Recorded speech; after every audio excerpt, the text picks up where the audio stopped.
جی بسم اللہ الرحمن الرحیم. غامدی صاحب کے ساتھ سوال و جواب کی نشست میں خوش آمدید آغاز کرتے ہیں. انجینئر محمد عمر فاروق صاحب مائک انمیوٹ کیجئے.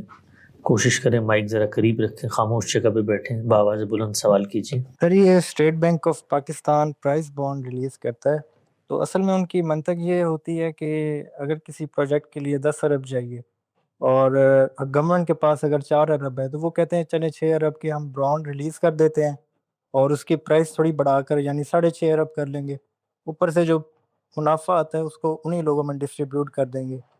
اس میں سر یہ بھی ہے کہ جیسے اب پرائز بانڈ ہے تو وہ اب 50 سال بعد بھی اگر کوئی واپس کرنا چاہے جتنے پیسوں کا لیا ہے اتنے واپس بھی کر سکتا ہے, اور سالانہ منافع بھی دیتی ہے گورنمنٹ, اور وہ بھی ٹیکسز کے پیسوں سے کور کرتی ہے.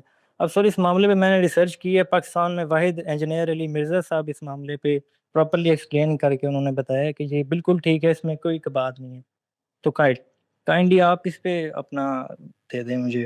اصول کے لحاظ سے یہ بات بالکل ٹھیک ہے. پروجیکٹ فائنانسنگ کوئی ممنوع چیز نہیں ہے, اس میں کوئی سود کا بھی سوال نہیں ہے. یہ وہی چیز ہے جس کو ہمارے ہاں مزاربت کہا جاتا ہے. یعنی بہت سے لوگ کسی پروجیکٹ پر کام کرتے ہیں اور بعض لوگ اس میں سرمایہ لگا دیتے ہیں. میں نے اس کے لیے جو تعبیر اختیار کی ہے وہ پرنسپل سیکورڈ فائنانسنگ کی ہے. یعنی آپ فائنانسنگ کرتے ہیں, سرمایہ لگاتے ہیں, سرمایہ کاری کہہ لیجئے, اور اس میں آپ کو ضمانت دی جاتی ہے کہ آپ کو کوئی نقصان نہیں ہوگا. اس میں بھی کوئی حرمت کا پہلو نہیں, یہ بالکل جائز ہے. اس میں نفع کس طرح دینا ہے وہ متعین کر کے بھی دیا جا سکتا ہے, اور حقیقی نفع کو لوگوں کی شراکت کے لحاظ سے بھی تقسیم کیا جا سکتا ہے, جس پر بھی اتفاق ہو جائے. یہ بات سمجھ لیجئے کہ دین میں 2 ہی چیزیں ہیں جن کا خیال رکھنا چاہیے عام آدمی کے لحاظ سے. ایک یہ کہ وہ سود سے بچے. سود کا تعلق قرض سے ہے, وہ کسی فائنانسنگ سے, کسی کاروبار سے, کسی بیع و شراء سے متعلق ہی نہیں ہوتا. جب آپ قرض دیتے ہیں یا قرض لیتے ہیں تو اس میں سود کا سوال پیدا ہوتا ہے. اور دوسرے یہ کہ کسی بے انصافی سے بچا جائے.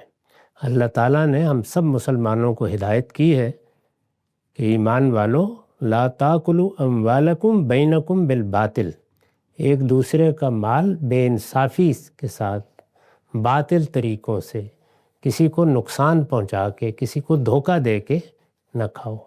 تو انصاف کا لحاظ رکھیں. اس کے بعد بیع و شراء, کاروبار, اس طرح کی شراکت, مزاربت سب بالکل جائز ہے. ان میں یہ دیکھ لینا چاہیے کہ کہیں کوئی بے انصافی نہ ہو رہی. جی واضح, آگے بڑھاتے ہیں. ماہد مغل صاحب آواز جاری ہے, آپ کو سوال کیجیے گا, مائک انمیوٹ کر کے سوال کیجیے. السلام علیکم. وعلیکم السلام. السلام علیکم. جی سن سکتے ہیں, آپ کو سوال کیجیے. جی میرا سوال یہ کہ سورہ ابراہیم میں آیا کہ ہم نے جو بھی رسول بھیجا ہے, ہر رسول جو بھیجا ہے اس کی قوم کی زبان میں بھیجا ہے تاکہ وہ واضح ہو جائے جو بھی پیغام وہ پہنچاتا ہے. اس میں ایک میرا دوست تھا, اس نے سوال پوچھا تھا کہ ہمارا جو ہے عربی زبان تو نہیں ہے ہماری, تو ہمارے لیے وہی رسول ہیں تو ہمارے لیے امتحان بھی ویسے ہی ہے, یعنی کہ جواب دے بھی ہم ویسے ہی ہیں قیامت کے دن. تو یہ ایسا معلوم ہوتا ہے کہ ہمیں اتنی اہمیت نہیں دی گئی کہ قرآن ہماری زبان میں نہیں آیا, تو جبکہ رول پہلے تو یہی تھا. تو اس کے بارے میں تھوڑا ایکسپلین کر دیں آپ کہ آپ کس طرح اس کو دیکھتے ہیں. یہ اللہ تعالیٰ اگر یہ فیصلہ کرتے کہ ہر قوم میں ہر وقت ایک رسول رہے تو ایسا ہی ہوتا. انہوں نے ایسا نہیں کیا, بلکہ کبھی کبھی اپنے پیغمبر یا اپنے رسول بھیجے ہیں. یہ بتا دیا ہے کہ اصل ہدایت میں نے انسان کے اندر ڈال دی ہے. اس ہدایت کو پڑھنے کے لیے کوئی زبان آنا ضروری نہیں ہے, وہ آپ کی کتاب فطرت ہے, اس کو ہر آدمی پڑھ سکتا ہے. ہم سب اس کی بنیاد پر اصلاً جواب دہ ہیں. اس کے بعد پیغمبروں کی ہدایت ہے, وہ جتنی ہم تک پہنچی ہے اسی کے لحاظ سے ہم مسئول ہوں گے. یہ ذہن میں رکھیے کہ جن لوگوں کے اندر پیغمبر کی بعثت ہو جائے, یعنی وہ اپنی زندگی میں پیغمبر کو آنکھوں سے دیکھ لیں. پیغمبر کون ہے؟ وہ جس کا انتخاب کیا گیا ہے کہ ان کے ساتھ اللہ پروردگار عالم براہ راست رابطہ کیے ہوئے ہیں. اس پر پھر وہ عذاب آتا ہے جس کا تصور نہیں کیا جا سکتا. تو ہم جیسے عاجز بندوں کو اس سے ڈرنا چاہیے. اللہ نے ہم پر کرم فرمایا ہے کہ ہمیں اس بڑی آزمائش میں نہیں ڈالا. وہ سعادت بھی ہوتی ہے اور ایک بڑی آزمائش بھی. جی آگے بڑھاتے ہیں. حارث اشفاق صاحب سوال کیجیے گا. حارث صاحب مائک ہیرا اشفاق مائک انمیوٹ کر کے سوال کیجیے. جی السلام علیکم، آواز آ رہی ہے آپ کو؟ وعلیکم السلام. تو گاندھی صاحب یہ آپ سے یہ سوال ہے، میں بڑا آج کل ریسرچ کری ہوں، اسپیشلی قرآن پاک میں ٹرانسلیشن کے ساتھ ریڈ کری ہوں، تو بہت سی چیزوں کے سوالات آتے ہیں. اچھا میرا تھوڑا سا پرٹیکولر کوشچن آپ سے یہ ہے، مجھے یہ جاننا ہے کہ ہماری جو، اور اگر آپ کوئی چیز ریفرنس بھی مجھے بتا سکتے ہیں قرآن پاک میں کوئی ایسی چیز جس کو میں فردر ریڈ کر سکوں تو پلیز آپ مجھے بتائیے گا. بٹ میرا سوال یہ ہے کہ ہم کہتے ہماری جو موت ہے، اس نے بہت ساری میں نے ریسرچ کی اور پڑھا ہے کہ، اور مجھے ابھی تک کس چیز کی سمجھ نہیں آئی کہ سوال کیجیے. ہماری موت جو ہے وہ پری ڈیٹرمنڈ ہے، کہ اللہ تعالیٰ نے آلریڈی بتا دیا ہے کہ اس پوائنٹ پہ، اس سٹیج پہ، اس دن اتنی ہماری موت لکھی ہے اور اسی دن ہم نے جانا ہے. اور دوسرا سوال یہ ہے کہ اس کے ریلیٹڈ ہی سوال یہ ہے میرا کہ جب آپ کی جو سول میٹ کا بھی کانسیپٹ ہے اسلامک، ہم نے آپ کو پیئرز میں بنایا ہے، تو جن لوگوں کی سول میٹس کی ڈیتھ ہو جاتی ہے ینگ ایج میں بنا ملے، تو اس پہ قرآن پاک کیا کہتا ہے؟ مجھے ان چیزوں کی کبھی سمجھ نہیں آئی. یہ موت تو میری آپ کی بھی مقرر ہے اور قوموں کی بھی. اس کو اللہ تعالیٰ نے جگہ جگہ اجل مسمہ کہا ہے. قرآن مجید کا آپ مطالعہ کر رہی ہیں، یہ بہت اچھی بات ہے. اس میں قوموں کی موت کے بارے میں بھی اور افراد کی موت کے بارے میں بھی یہی تعبیر اختیار کی گئی ہے، اور یہ بتایا ہے کہ وہ ایسا مقرر وقت ہے کہ نہ اس میں ایک گھڑی آگے ہوتی ہے نہ پیچھے ہوتی ہے. لیکن وہ کس لحاظ سے مقرر ہے؟ یعنی کیا اس طرح مقرر ہے کہ 10 تاریخ کو 2 بجے آئے گی، یا اس طرح مقرر ہے کہ ایک بندے کو دنیا میں بھیجا گیا ہے، اس کو فلاں اور فلاں کام انجام دینے ہیں، اس امتحان سے گزرنا ہے. اس کو گویا ایونٹس یا واقعات کے لحاظ سے مقرر کر دیا گیا ہے. جب وہ پورے ہو جاتے ہیں تو آ جاتی ہے. تو مقرر تو ہے، لیکن کس پہلو سے اور کس طریقے سے مقرر ہے، اس میں یہ دونوں امکانات ہو سکتے ہیں. میرا رجحان اس دوسرے امکان کی طرف ہے. تو مقرر ہونے میں تو کوئی شبہ نہیں، اس کو قرآن مجید نے بڑی وضاحت کے ساتھ بیان کر دیا ہے. پھر یہ کب آئے گی؟ بچے کو آ جاتی ہے، لڑکے کو آ جاتی ہے، جوان شخص کو آ جاتی ہے، یہ بوڑھوں کو آتی ہے، اور بعض اوقات انسان انتظار کرتا ہے اور مؤخر ہوتی چلی جاتی ہے. اس کو قرآن نے بیان بھی کیا ہے کہ کسی کو ہم جلد لے جاتے ہیں اور کسی کو اس عمر کو پہنچا دیتے ہیں لِكَيْ لَا يَعْلَمَ مِن بَعْدِ عِلْمٍ شَيْئًا، کہ وہ جس طرح بچہ تھا اور کسی چیز کا علم نہیں رکھتا تھا اسی حالت کو پہنچ جاتا ہے. تو یہ سب مراحل ہیں. اس میں جس کو جتنی مہلت دی ہے، جتنا علم ملا ہے، اس کے لحاظ سے اللہ تعالیٰ معاملہ کریں گے. اس کو بھی جگہ جگہ واضح کر دیا گیا ہے کہ لِيَبْلُوَكُمْ فِي مَا آتَاكُمْ، جو میں دیتا ہوں اسی میں آزماتا ہوں. تو انسان کو کتنا علم، کتنی مہلت، کتنا موقع ملا. جتنا زیادہ موقع ملتا ہے زیادہ مسئول ہوتا ہے، کم ملا ہے تو کم مسئول ہوگا. تو اس وجہ سے اللہ تعالیٰ کے ہاں انصاف کے ساتھ یہ سب معاملات ہو رہے ہیں. انسان کی شخصیت اتنی بو کلمو ہے کہ اس میں اگر میں آپ انصاف مقرر کرنے بیٹھیں تو ہم ناکام ہو جائیں گے. اس وجہ سے اس پروردگار نے جو دلوں کے حال جانتا ہے، انسان کے ماضی سے، اس کے مستقبل سے، ہر چیز سے واقف ہے، اطمینان دلایا ہے کہ ما انا بظلام للعبید، اطمینان رکھو، میں تمہیں مطمئن کروں گا کہ میں نے کوئی ظلم نہیں کیا، اس کے بعد ہی کسی کو سزا دوں گا. واضح ہے. آگے بڑھاتے ہیں. عافیہ صاحبہ مائک انمیوٹ کریں. السلام علیکم ورحمۃ اللہ. وعلیکم السلام. روزے کی تھوڑا سا ٹائم کے لحاظ سے تھوڑا لیٹ کویسچن ہے، لیکن روزے کی فرضیت ہر عاقل بالغ اور صحت کے ساتھ ہے. تو اب اگر کوئی ایسا شخص جو دائمی مریض ہے یا بڑھاپا ہے اور وہ نہیں رکھ سکتا تو اس کے لیے فدیہ دینا ہوگا یا نہیں ہوگا، کیونکہ اس پہ تو فرضیت ہی نہیں ہوئی؟ جزاک اللہ خیر۔ جی بالکل ٹھیک فرمایا آپ نے، یعنی آدمی جب معذور ہو گیا تو اس پر پھر فرضیت نہیں رہی، اگر وہ فدیہ دے دے تو یہ بڑی نیکی اور خیر کا کام ہے، اسی لیے اللہ تعالیٰ نے اس کو خیر ہی سے تعبیر کیا ہے۔ قرآن مجید میں یہی بتایا ہے کہ اگر تم فدیہ دے دیتے ہو تو یہ بڑی نیکی کا کام ہے۔ البتہ ان لوگوں پر یہ لازم ہو جاتا ہے کہ جنہوں نے تندرست ہو جانا ہے، درست ہو جانا ہے، ان کے لیے صحیح تو یہی ہے کہ وہ بعد میں روزہ رکھیں، لیکن اگر کسی وجہ سے وہ پھر معذور ہو جائیں تو پھر فدیہ دے دیں۔ آگے بڑھاتے ہیں، کاشف احمد صاحب سوال کیجیے۔ کاشف صاحب جی السلام علیکم، میری آواز آ رہی ہے؟ جی سن السلام علیکم، میری آواز جی سن جی دیکھو میں آسٹریلیا سے ہوں۔ جزاک اللہ خیر استاد محترم۔ میرا بات اصل میں سوال سے زیادہ ایک امپورٹنٹ بات ہے، اور جو ایکچوئل میں آپ کو بھیجنا چاہ رہا ہوں، جو سورہ طارق کی میں نے ایک آپ کی ویڈیو دیکھی تھی، جس میں ایک طریقے سے الزام ہے قرآن شریف کے اوپر کہ جو سورہ آیت کی آیت نمبر 7 ہے وہ شاید کچھ غلط ثابت کر رہی ہے قرآن شریف کو۔ مجھے اصل میں بتانا آپ کو یہ تھا کہ میں نے خود اپنی تھوڑی سی تحقیق کی تھی، اور میرا بیٹا بھی میڈیکل ڈاکٹر ہے۔ حقیقت میں یہ جو بظاہر جو لیا جاتا ہے کہ یہ جو سیمن جو streaming between the back bone and the رب کیج، ایکچولی یہ بہت بڑی حقیقت ہے، اور اس کا جواب اس کے بظاہر ہونے کی لوکیشن پہ نہیں، بلکہ ایمبریولک اسٹیج پر جو یہ ڈیولپ ہوتے ہیں سیلز، اس میں وہاں پہ موجود ہے۔ میری گزارش میں یہ کہ میں یہ جو تفصیل میرے پاس موجود ہے میرے بیٹے کے ذریعے میں آپ تک پہنچانا چاہتا ہوں۔ رابطہ کرتے ہیں آف دا کال، آپ سے رابطہ کرتا ہوں میں انشاءاللہ، آپ کو نمبر دیتا ہوں، آپ مجھے بھیج جی، دیجیے۔ اور میرا جو سوال ہے وہ آیت نمبر وہ سورہ بقرہ۔ جی آگے بڑھاتے ہیں، حسنین بھٹی صاحب سوال کیجیے گا۔ السلام علیکم استاد محترم۔ وعلیکم السلام۔ میرا سوال ہے، قرآن کی ایک آیت ہے اس پہ میں کافی کنفیوز ہوں، جیسا کہ بعد آیات سے عیسیٰ علیہ السلام کی وفات ثابت ہوتی ہے۔ ایک آیت ہے جس سے اکثر علماء ان کا نزول ثابت کرتے ہیں کہ کوئی اہل ایمان ایسا نہیں ہوگا، اہل کتاب، جو اس کی وفات سے پہلے اس۔ جی بہت شکریہ، بڑی تفصیل سے اس پر 23 اعتراضات سیریز میں گفتگو ہوئی ہے، وہاں پر اسے آیت بھی زیر بحث آئی ہے، اس کا سیاق اس پیغام صاحب کی رائے وہاں سن لیں، کوئی سوال ضمنی پیدا ہوتا ہے دوبارہ تشریف لائیں۔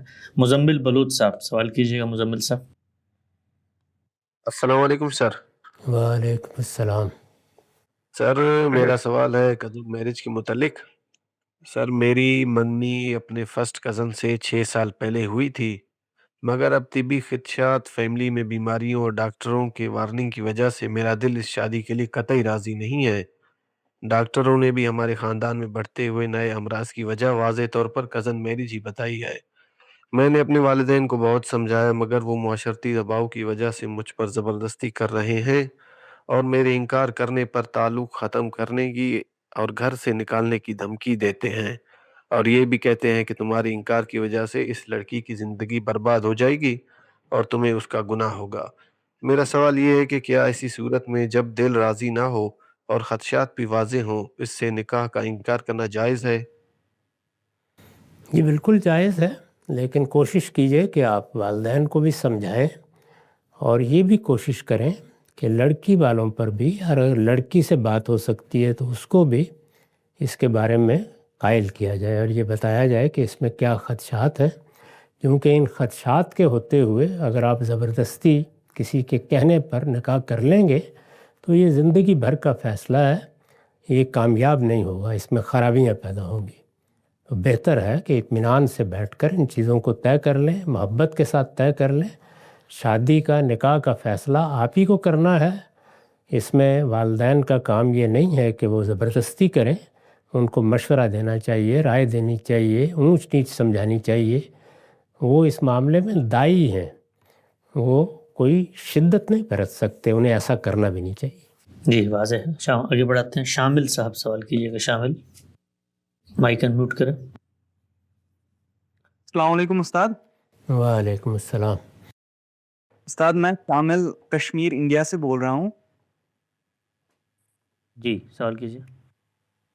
سر میرا یہ سوال ہے، سر میری عمر ابھی 20 ہے، اینڈ سر میں دین کا ایک محقق عالم بننا چاہتا ہوں، اور میری انسپریشن آپ ہی ہے۔ اور سر میں نے محمد حسن صاحب کا وہ سیریز دیکھی تھی، دین کا عالم کیسے بنے۔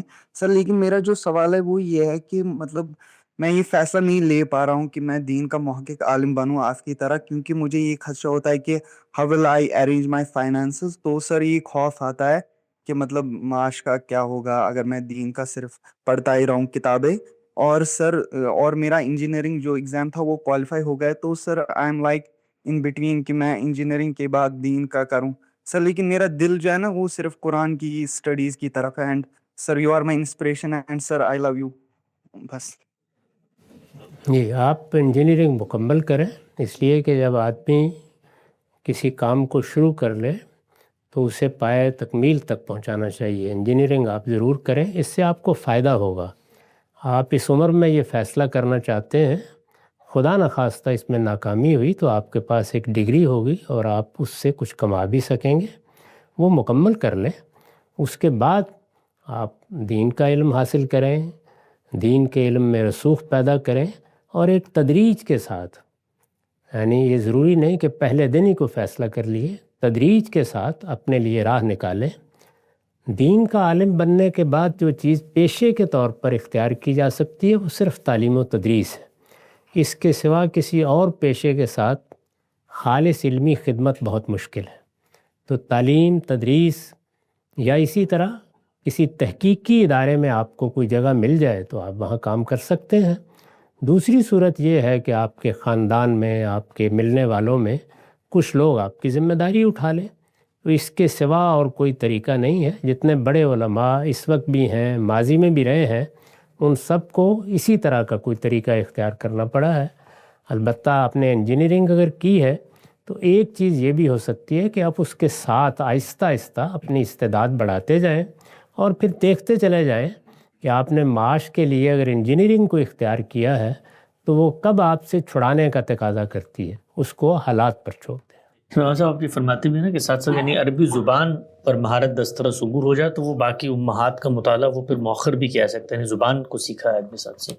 وہ تو میرا خیال ہے ہمارے ہاں کئی مرتبہ بیان ہوا ہے، اور جس گفتگو کا انہوں نے حوالہ دیا ہے، جو آپ کی گفتگو ہے، اس میں بھی یہی بات ہوگی. سب سے پہلے تو زبان سیکھنے کا کام کرنا چاہیے، عربی زبان اور فارسی زبان. ٹھیک، آگے بڑھاتے ہیں.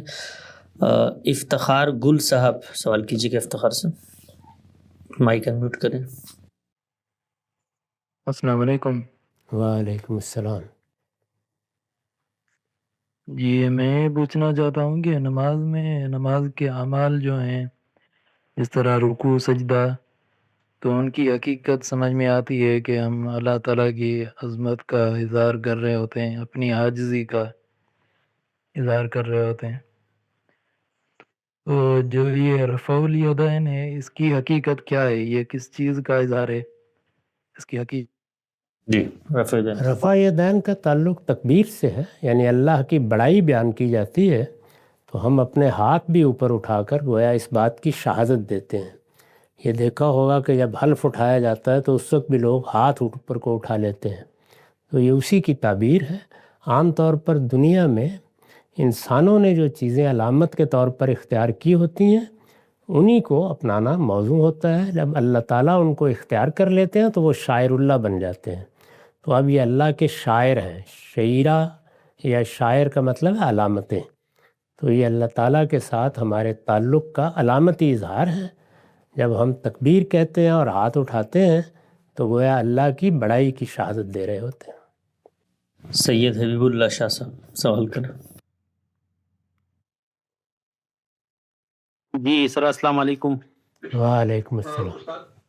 استاد محترم، آپ نے ایک ویڈیو میں ایک سوال کے جواب میں فرمایا کہ مسٹربیشن اسلام میں ممنوع. کوشش کریں ایسے سوالات کریں جو لوگوں کی دلچسپی کا باعث بھی ہوں، اور جن معاملات پر ہم سب نے لکھا ہوا ہے اس پر الگ سے سوال کر لیں. یہاں چونکہ سب بچے بڑے بیٹھے ہوتے ہیں. آگے بڑھاتے ہیں. اس پر میں نے بڑی تفصیل سے اپنی کتاب مقامات میں اپنا نقطہ نظر لکھ دیا ہے، اس کو وہاں آپ پڑھ لیں. جی، ہم آگے بڑھاتے ہیں. ہمارے ساتھ موجود ہیں محمد علی سمرو صاحب. السلام علیکم. وعلیکم السلام. جی غلام صاحب، میرا سوال حرمت مسارت کے حوالے سے تھا. اس میں جیسے قرآن واضح طور پر یہ بتاتا ہے کہ اللہ تی دخل تم بہننا فعلم تخون، تو لیکن اس میں کافی حنفی طبقے کے جو حضرات ہیں وہ کچھ آثار کی بنیاد پر جو مصنف ابن ابی شیبہ میں ہے کہ مثال ایک شخص نے اپنی باندی کو اگر برہنہ دیکھا تو اپنے بیٹے کے لیے وہ مثال حلال نہیں، اور ایسے ایک مرسل روایت بھی دیتے ہیں کہ کیا ایک شخص نے اگر کسی عورت کے فروج کو دیکھا تو اس کی اصول اور فرو اس پر شخص کے لیے حرام ہو جائے گی. تو یہ اس کے لیے اس میں کیا قرآن میں ایک جگہ آتا ہے کہ ہمیں بتا دیا گیا ہے کہ وہ حد کیا ہے اللہ تی دخلتم بہن، اور دوسری طرف آتا ہے کہ اگر ایک شخص عورت مرد میں نکاح نہ بھی ہوا ہو، شہوت سے چھو لیا یا وہ دیکھنے کا معاملہ ہو گیا تو اس سے بھی قائم ہو جائے گی. تو اس کی کچھ حقیقت آپ پلیز یہ میں تو اپنا نقطہ نظر ہی عرض کر سکتا ہوں. میرے نزدیک جو بات قرآن سے معلوم ہوتی ہے وہ یہی ہے کہ نکاح ایک باقاعدہ عہد معاہدے کا نام ہے، حرمتیں اسی سے متعلق ہوتی ہیں. باقی کسی انسان نے اللہ تعالیٰ کے حدود کی خلاف ورزی کر کے کوئی کام کیا ہے تو وہ توبہ و استغفار کرے، اللہ تعالیٰ کی طرف رجوع کرے، اپنے آپ کو پاک کرے. اور اگر کوئی معاملہ ہمارے علم میں آ جائے گا تو اس پہ ظاہر ہے کہ سزا جزا بھی ہوتی ہے، وہ دنیا میں بھی ہوتی ہے، آخرت میں بھی ہوگی.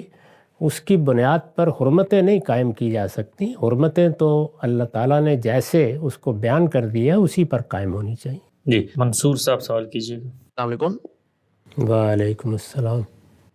غامدی صاحب، قرآن سے معلوم ہوتا ہے کہ عیسیٰ علیہ السلام کے ماننے والے یہود پر مغلوب رہیں گے، لیکن اس وقت بظاہر آج کے مسیح یہود کی چاکری میں لگے ہوئے ہیں. یہ کیا معاملہ ہے؟ اس ضمن میں بیان کر دیں کہ قرآن کا بیان خاص یہود کے بارے میں تھا یا عموم میں تھا؟ یہ اس طرح کی چیزیں ہم اصل میں اپنے احساس کمتری کے پہلو سے بیان کرتے ہیں. فلاں چاکری میں لگا ہوا ہے. اس دنیا میں بڑی طاقتیں بھی مفادات کے تحت اقدامات کرتی ہیں، اپنے حلیف بناتی ہیں، اور اس کے لحاظ سے وہ اپنے بعض مقاصد بھی طے کرتی ہیں. ان مقاصد سے مجھے یا آپ کو اختلاف ہو سکتا ہے، لیکن اس طرح کی چیزوں کو چاکری سے تعبیر کرنا یہ اپنے آپ کو بھی دھوکہ دینا ہے اور ایک اطمینان کی فضا میں رہنے کے اسباب بھی ہیں. بالکل واضح ہے کہ اس دنیا میں اس وقت مسیحی اقوام کو غیر معمولی غلبہ حاصل ہے، اور یہود کی زندگی بلکہ ان کا جو ایک ملک بنا ہے وہ اصل میں ان کی عنایت پر منحصر ہے. تو قرآن مجید کی یہ پیشین گوئی حرف بحرف پوری ہوئی ہے. جب یہ کی گئی اس وقت تو کسی کے وہم و گمان میں بھی نہیں تھا. اوکے، آگے بڑھاتے ہیں. ثاقب خان صاحب سوال کیجیے گا. ہیلو، السلام علیکم استاد جی، کیسے ہیں؟ ٹھیک ہیں آپ؟ اللہ کا شکر ہے. اچھا استاد جی، آپ سے ایک ریکویسٹ کرنی تھی اور ایک شکایت تھی. ریکویسٹ یہ ہے کہ کیا آپ پلیز ایک الگ سی ویڈیو بنا سکتے ہیں کہ دا آرٹ آف اسپیکنگ کے اوپر، جس طرح آپ نے ایک ویڈیو بنائی تھی دا آرٹ آف تھنکنگ کے اوپر، کیونکہ مجھے اسپیکنگ کا بہت زیادہ شوق ہے لیکن میں انٹروورٹ ٹائپ ہوں. میں آپ کو جی بہت شکریہ. عام صاحب ویڈیو نہیں بناتے، کوئی سوال ہوتا ہے تو اس کا جواب دیتے ہیں. کوئی متعین سوال ہو تو آپ پوچھ سکتے ہیں اگلی نشست میں. آگے بڑھاتے ہیں. محمد عبد الرحمن صاحب سوال کیجیے گا. السلام علیکم غامدی صاحب. وعلیکم السلام. غامدی صاحب، میرا سوال یہ تھا کہ ہمارے نزدیک جو اہل سنت کے ہاں راوی پائے جاتے ہیں، جیسے کہ صحیح بخاری کے اندر جو راوی ہیں وہ بہت اعلیٰ درجے پہ فائز ہیں. اسی طریقے سے جو اہل سنت کے ہاں ہیں وہ جو اہل تشیع کے ہاں ہیں وہ بھی اعلیٰ درجے پہ فائز ہیں، اور سارے امام کی جو کتابیں ہیں ان کے اندر جو راوی ہیں ان کے اوپر کوئی شک نہیں کیا جا سکتا. اور اسی طریقے سے جو قرآن کے کانٹیکسٹ بتائے جاتے ہیں وہ ہر فقہ میں الگ بتائے جاتے ہیں، جس سے قرآن کو سمجھنے میں بھی تھوڑی سی مشکلات سامنے آتی ہیں کہ کون سا طریقہ صحیح ہے. تو غامدی صاحب، میرا سوال یہ تھا کہ کیا ایسی ریشنل ریزن ہے کہ انسان کو ایک اسپیسیفک فقہ کو فالو کرنا چاہیے، مطلب اس فقہ کی چیزوں کے مطابق چلنا چاہیے؟ جیسے کہ آپ اہل سنت کی کتابوں سے صحیح بخاری اور جو ان کے راویوں یا پھر جو ان کے انہوں نے کانٹیکس بتائے ہیں ان سے ایکسپلین کرتے ہیں، تو ایسی کیا ریشنل ریزن ہے کہ ہمیں اس پہ چلنا چاہیے یا اس پہ نہیں چلنا چاہیے؟ ٹھیک. یہ ہر علم کے لیے کچھ استدلالات ہوتے ہیں، یعنی کیوں کوئی چیز اختیار کی جاتی ہے. اس کا اس سے کوئی تعلق نہیں ہے کہ فلاں کا فرقہ کیا ہے یا اسے اس کی پابندی کرنی چاہیے. علم کسی فرقے کا پابند نہیں ہوتا. تو ہم جب بنائے استدلال کا انتخاب کرتے ہیں تو علم و عقل کے مسلمات کی روشنی میں کرتے ہیں. اب مثال کے طور پر راوی حضرات ہیں تو اس میں یہ دیکھا جائے گا کہ قریب ترین کون لوگ ہیں، یعنی وہ کون لوگ ہیں کہ جو رسالت مآب صلی اللہ علیہ وسلم کے زمانے کے قریب لوگوں کو زیر بحث لا رہے ہیں، ان کا تعارف کرا رہے ہیں، ان کے ذریعے سے کوئی چیز عکس کر رہے ہیں۔ یہی معیار ہر جگہ ہوگا۔ اس کے بعد وہ دور آ جاتا ہے جس میں بڑی حد تک یہ چیزیں مرتب ہو گئی ہیں، اور کوئی 4تھی صدی میں آ کر اہل تشیع کا یہ علم متعین ہونا شروع ہوتا ہے، تو اس کا مؤخر ہونا ہی اصل میں اس کو مرجو بنا دیتا ہے۔ یہ خالص علمی چیز ہے، اس کا اس سے کوئی تعلق نہیں ہے کہ کوئی شیعہ ہے یا کوئی سنی ہے۔ جی آخری سوال لے لیتے ہیں، ثروت جبین صاحبہ سوال کیجیے گا۔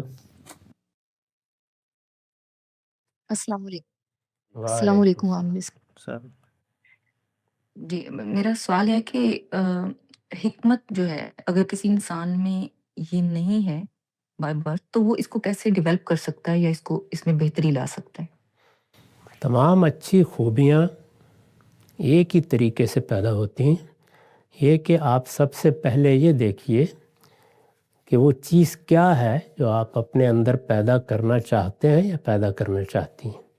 اپنا جائزہ لیں کہ اس کی کتنی صلاحیت استعداد اللہ تعالیٰ نے آپ کو دی ہے۔ یہ ٹرائل اور ایرر سے ہوتا ہے، یعنی آپ اس چیز کے حصول کی کوشش شروع کرتے ہیں تو آپ کو اندازہ ہو جاتا ہے کہ اللہ تعالیٰ نے اس کی کس درجے کی استعداد آپ کو دی ہے۔ پھر جتنی استعداد ہو اس کو مزید بہتر کرنے کے لیے اچھی صحبت اختیار کریں، اہل علم سے استفادہ کریں، اور جو حکمت کے پہلو سامنے آتے ہیں ان کو زیر بحث لائیں۔ تو جب آپ اچھے اہل علم کے ساتھ ان کو زیر بحث لائیں گی تو اس سے آپ کو معلوم ہوگا کہ حکمت کیا ہوتی ہے اور کس زاویے سے اس کو عکس کیا جاتا ہے۔ تو یہ بالکل اسی طرح ہوگا جیسے دنیا کے دوسرے علوم حاصل کیے جاتے ہیں، یعنی اس علم کو متعین کرنا، اپنے اندر اس کی استعداد کا جائزہ لینا، جتنی استعداد ہے وہاں سے شروع کر دینا، پھر صحیح و خطا کے مراحل سے گزر کر انسان اس کو جتنا بہتر کر سکتا ہے کر لیتا ہے۔ اور یہ ہم جانتے ہیں کہ فوق کل ذی علم علیم، ہر چیز ایک ہی سطح پر ہر آدمی کو حاصل نہیں ہوتی، اس میں اللہ نے بڑے درجات رکھے ہیں۔ جی بہت شکریہ جی، وقت ختم ہوتا ہے، انشاءاللہ دوبارہ